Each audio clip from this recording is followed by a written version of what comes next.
This conference will now be recorded. All righty. So thank you guys, everybody, for joining us. We're fairly light on the questions tonight, so should go pretty quick. But it's a beautiful evening out here tonight, so I hope everybody's getting a chance to enjoy that. Not quite so hot as it was last time we did this. All right. So the first question was, how will homeowners be notified when the pool is open? So I do apologize. There was a mix-up on the way we did this communication. Normally we use our alert system only for emergencies. In this case, we did send out a text alert about the pool closure due to the water quality issue. You know, the air deposits had caused the pool to become cloudy. However, we did not use that same method when the pool reopened. And so that was a mix-up on our part. We have that clarified. And then I'm going to talk about communications more in just a minute, because we have another question about that. So I will save the rest of that until we get to that part. All right, next question. Hello, I have an issue to inquire about.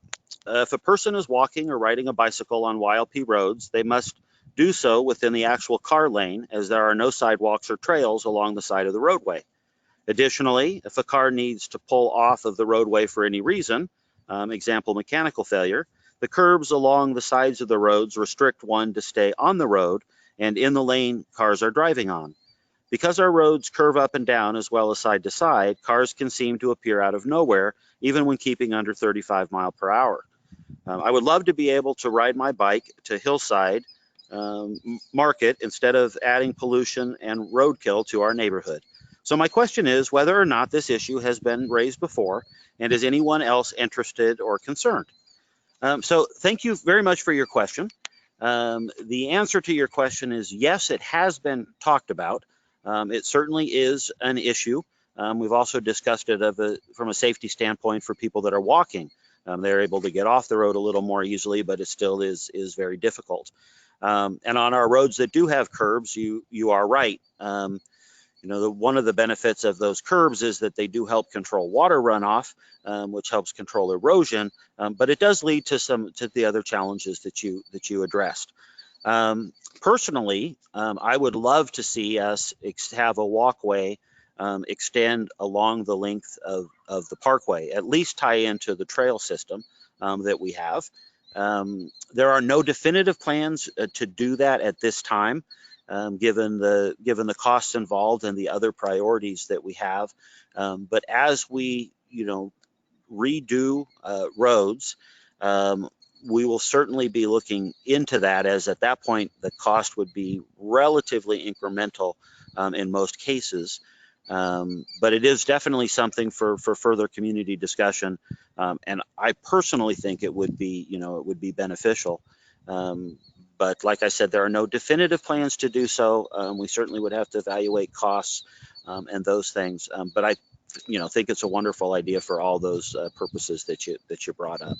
So thank you very much for the question, and I'm sure we'll have further discussion on that. Jonathan, can I come in here? This is Marie. Sure, Marie.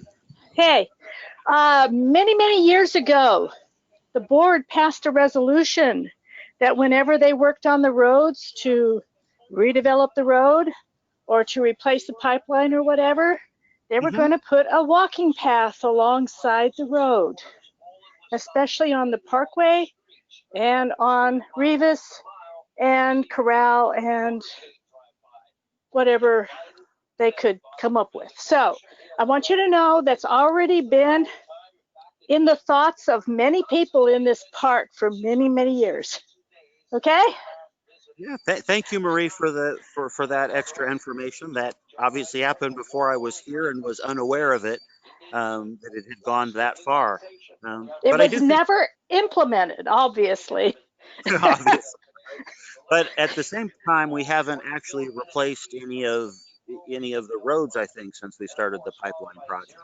We hadn't gotten that far into it. Right, exactly. Yeah. But yeah, I think it's a wonderful idea, and I think at that point in time the cost would be relatively incremental. But certainly something to keep in mind and evaluate as we move forward. Thank you. Yeah, thank you, Marie, for the extra clarification.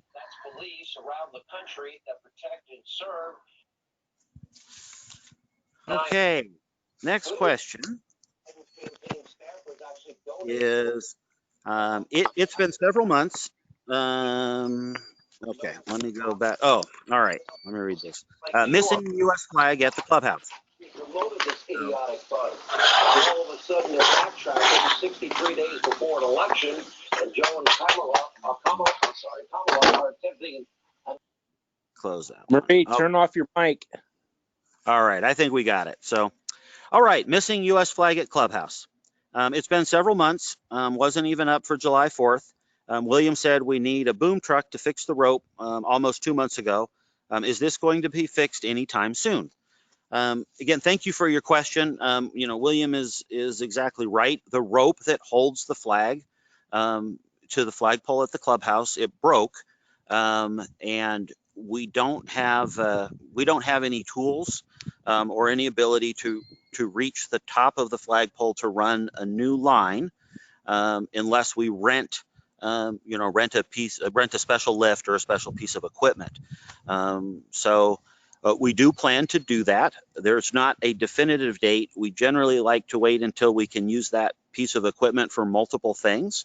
I do have another idea that came to mind while I was reviewing this for tonight, but I need to check on that before I speak about it out loud. That may help us get it up there sooner. It certainly is planned to replace that. I know that's a value to a lot of people. We've had it there for years. I've had several conversations with maintenance to make sure we have a light on it when we do have it flying at night, so that we adhere to all the flag protocols. But thank you for the question. There's nothing else behind that other than the rope that holds the flag broke, and we don't have a piece of equipment that allows us to reach the top. And like I said, we'd like to, when we rent a piece of equipment to do that, we'd like to handle several other things at the same time, rather than just that one thing. But I have another idea I'm checking on, and so I might have a different news next week. Okay. All right. So next question. Let me grab the right one. Okay. So this one actually came in on August 25th, which was the time of our last QA call. It came in the morning. I did not see it before the QA call, but it kind of goes along with the theme of what this message is. So, hello, Jonathan. I would like to express some frustration I've been experiencing with not making contact with anyone from the YLOA office and the lack of return phone calls. I work for an architect in Madera, and we have projects set up to go on YLP that need to be communicated about. My questions are: 1, what can be done to enhance contact with the public and members? 2, can we make answering phones mandatory when in-person contact is not possible? 3, what is management doing to oversee that staff is following up on phone calls and development needs? I work with clients and contractors that have projects to submit to the YLOA board to review, and the lack of communication is astounding. Business still needs to run, and YLOA staff needs to be more available for questions, transactions, and development needs. So thank you for your communication. So I have looked into calls that come into our main lines, and we have traced out that whenever we receive messages, those calls, with very, very few exceptions, I found only a couple instances where those calls were not returned. So I'm wondering if these calls, what number these calls are coming into. So I will follow up specifically with the emailer on this one to potentially track that down. because we have many phone numbers that are in use here.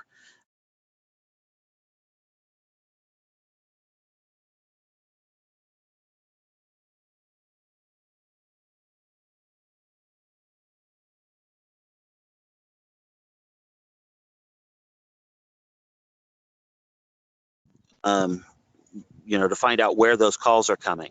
Now, I have heard from more than one person that they do have trouble getting through to the clubhouse.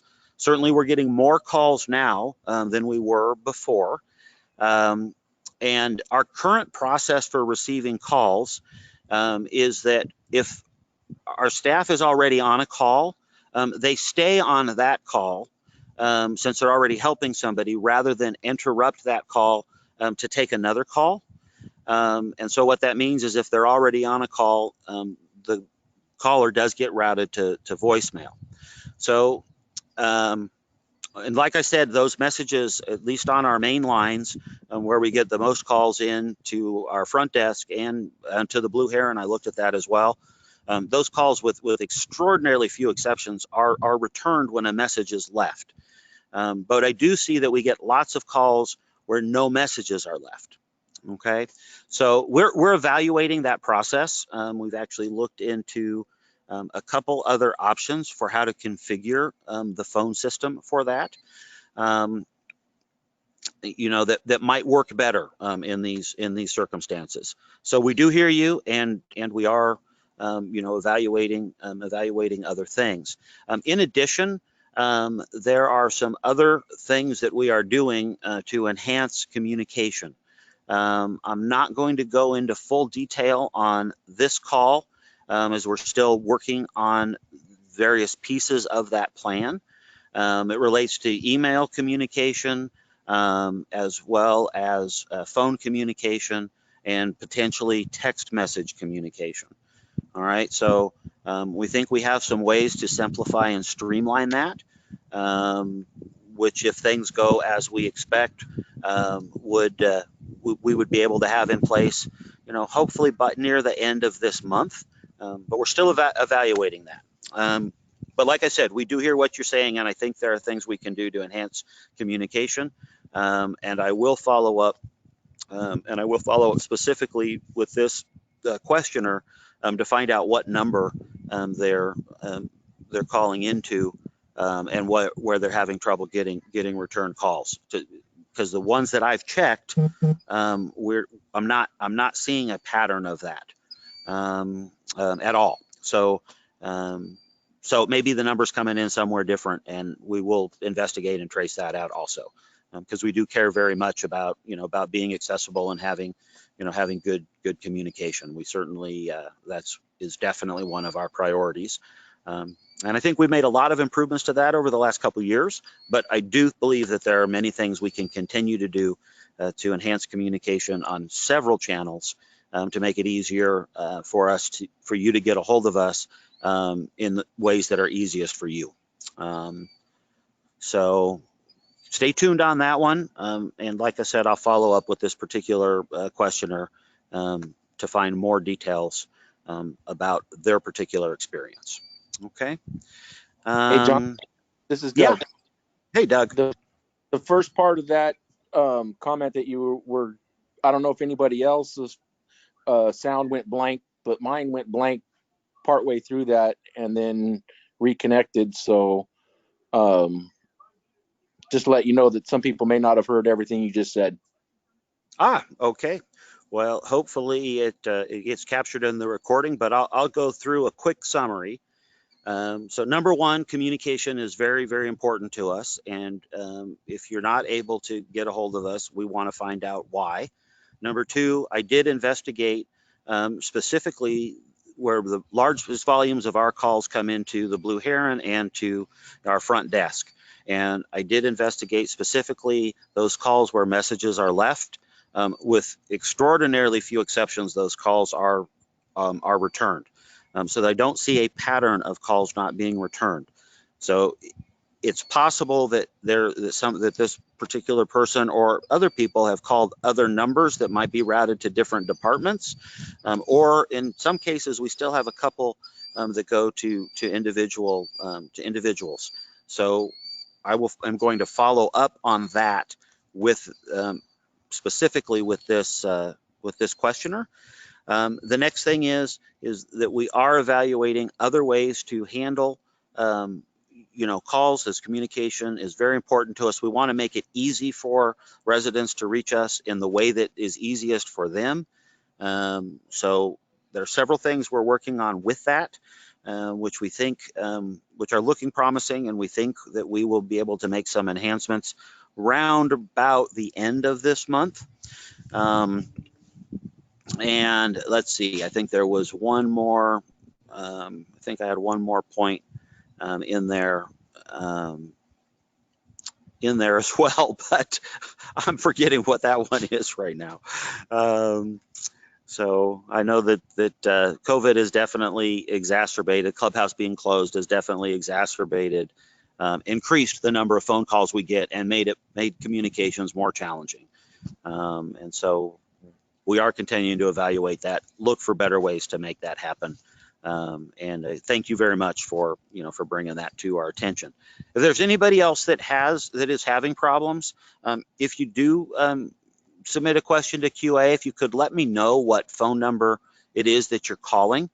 We still have our old phone numbers available. They forward to our new phone numbers.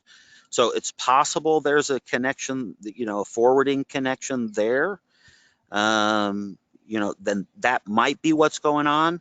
But the calls that we do receive, that people leave voicemail messages, like I said, almost without exception, I think I've seen one or two in the last several weeks that weren't returned. And so it's not a universal problem, but it is a problem if you're trying to reach us and you're not able to get return calls and get your projects going. So thank you very much for that. And I will follow up, like I said, specifically with this questioner to see what number they are calling when they're trying to reach us. And maybe there is something happening with a forwarded number that's not getting routed to where we think it's getting routed to. That's what's coming to mind at this point. But I need some more information to track that down. All right. So those are all the questions that we had for this evening. I'm going to add one other thing we did talk about at the board meeting last, that we were reconnecting the pipe that runs to the golf course lake.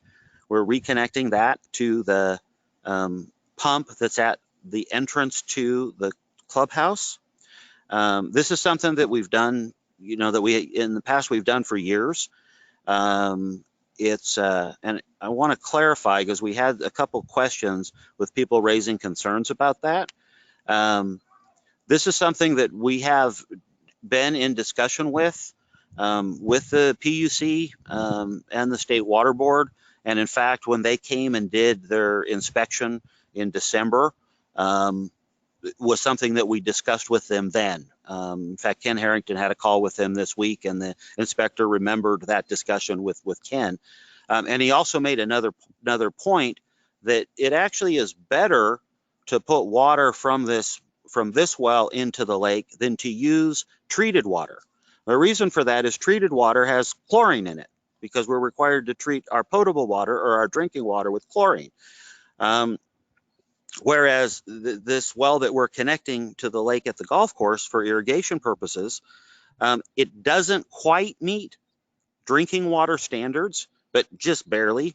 But it's a lot cleaner than the water that's in the lake, and it's actually better for irrigation because it doesn't have chlorine in it. So we don't do these things, willy-nilly. There is a lot of thought that goes through this process,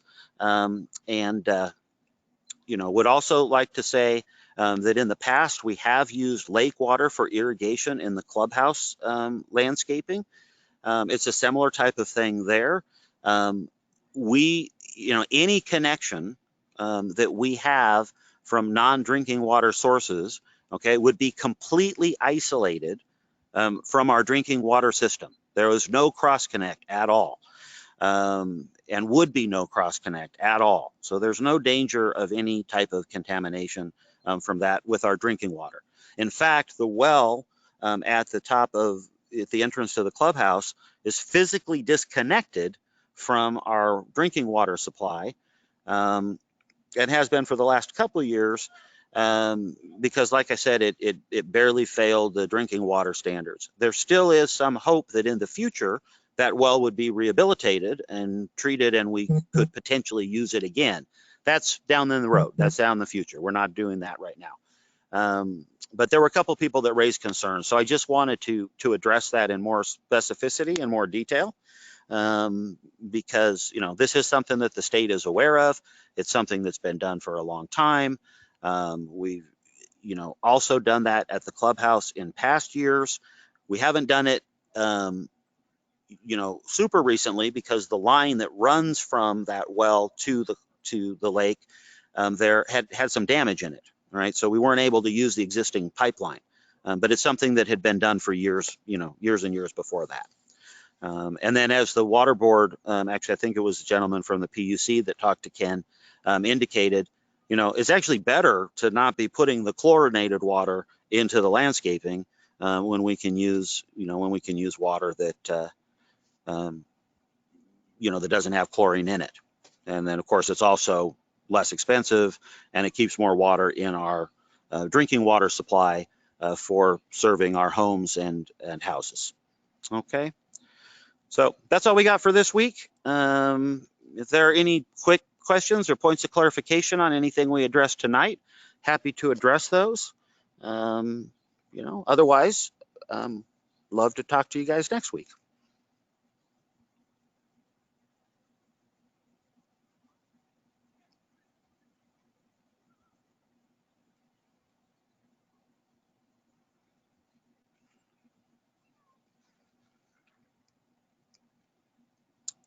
Okay, so one other thing came to mind while I was waiting, and that is there was some post on social media about the need, about needing to, or questioning whether we needed to boil water on the Long Hollow service lines, and the answer is no.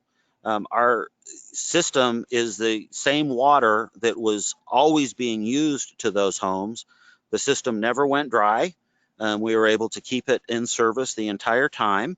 So all of that water has been treated and meets the same water quality standards that all our drinking water does. And there's no need to boil that water. And I don't know where that came from. I heard a rumor that someone was going door to door saying that. It certainly was not us. But I scratch my head and wonder sometimes where some of these things originate. But just for clarification, the water is the water is fine. That well does have it does slightly exceed the fluoride regulation levels, very slightly. But actually, when we've been bringing in water from other wells and we did that cross connect, that's probably brought that down. But we are working with the PUC on that. There's a 3-year window for us to make corrections. There's nothing urgent or concerning about that in the short term at all. And it is something that that we're addressing with the PUC over the long term. But there's no need to boil the drinking water. It meets, with the exception of slightly exceeding fluoride levels by maximum levels like 2.0, and we were testing like 2.03. So like I said, just barely exceed that. No immediate health concerns, no urgent health concerns. A 3-year implementation plan for rectifying that. That's, because it's, like I said, not critical, but it's important, but it's not a danger. And so certainly not in any kind of short-term scenario. So don't worry about having to boil your water. In case anybody's been doing that, you don't need to do that. The water's fine to drink. All right. Okay, so thank you everybody for joining us, and I look forward to our call next week. Thank you, Jonathan. Thank you. Appreciate you.